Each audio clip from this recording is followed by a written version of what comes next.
आज हम बात करेंगे राजस्थान के चूरू कांड के बारे में।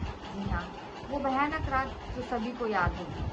जी हाँ, आज हम बात करेंगे 7 सितंबर, जब एक परिवार पूरा सुबह के टाइम नहा धो के मंदिर के लिए रवाना होता है, तो घर में सिर्फ एक भाभी और देवर रह जाते हैं, जो कि परिवार उनको अंदर बंद करके ताला लगा के मंदिर चले जाते हैं।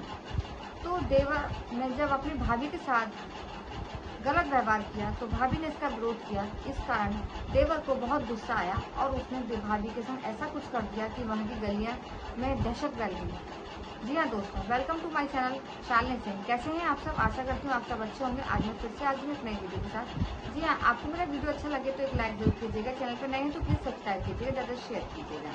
तो आज हम बात करेंगे राजस्थान के चूरू कांड के बारे में। बात है 7 सितम्बर की, जब एक परिवार सुबह के टाइम नहा धो के पूजा पाठ करने के लिए रेडी होता है, तो वो लोग सब मंदिर जाते हैं और कहते हैं कि हम सब मंदिर जा रहे हैं और आप दोनों घर के अंदर हो। वो घर से बाहर जाते समय बाहर से ताला लगा जाते हैं। सब कुछ अच्छा था, सब कुछ ठीक था, लेकिन अचानक से एक देवर की नीयत बदल गई और उसने भाभी से गलत व्यवहार किया, जबरदस्ती करने की कोशिश की, जो कि भाभी ने इनकार भी किया। तो देवर को नागवारा हुआ और उसने भाभी को इतनी बेरहमी से मारा कि आस पड़ोस के लोग ये सोचने लगे कि शायद घर में कोई चोरी हो रही है, क्योंकि घर के अंदर चीखने चिल्लाने की आवाज़ आ रही थी।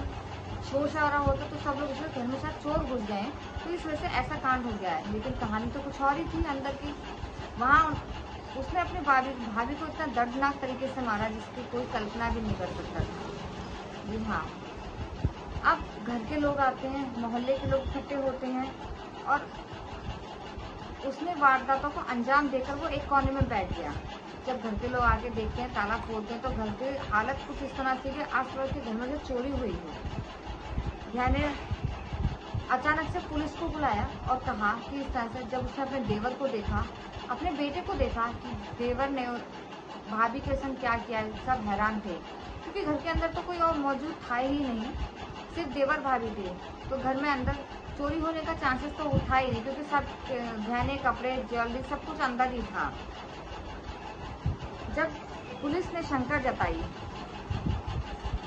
कि भाई ये तो लूटपाट की घटना नहीं है, ये तो कुछ और है, मर्डर केस है, तो भीतर से, बल्कि कहते हैं ना कि कुछ जगह पर ऐसा होता है कि बाहर के दुश्मन नहीं होते, घर के ही कुछ लोग ऐसे होते हैं जिनसे हमें सशक्त रहने की ज़रूरत पड़ती है और उनसे सावधान रहने की ज़रूरत पड़ती है। थोड़ी देर बाद पुलिस ने सीसीटीवी वगैरह सब खंगारे और देखा और जांच पड़ताल की, लेकिन वहाँ कुछ नहीं मिला, क्योंकि घर के बाहर से कुछ मिला ही नहीं। तो घर के थोड़े भीतर से चीखने चिल्लाने की आवाज़ भी आ रही थी। मोहल्ले वालों को लगा शायद घर में चोरी हो गई है, सब कुछ हो गया है, और सच्चाई कहते हैं ना कुछ और ही डरावनी थी। तो पुलिस ने सब कुछ चेक करने के बाद अपनी भाभी पर गलत इरादे से हाथ डालने के बाद उसने माना कि मैंने ही उसका मर्डर किया है। जब सारी चीज़ें पुलिस ने पूछताछ की, मोहल्ले में सीसीटीवी कैमरे चेक किए, तो सारी इंक्वायरी निकल के सामने आ गई। इस खुलासे ने परिवार को और मोहल्ले को हिलाकर रख दिया। कोई सोच भी नहीं सकता था कि घर का ही बेटा ऐसी शर्मनाक हरकत कर सकता है। चूरू की इस वारदात ने साबित कर दिया कि कभी कभी सबसे बड़ा खतरा बाहर से नहीं बल्कि अंदर ही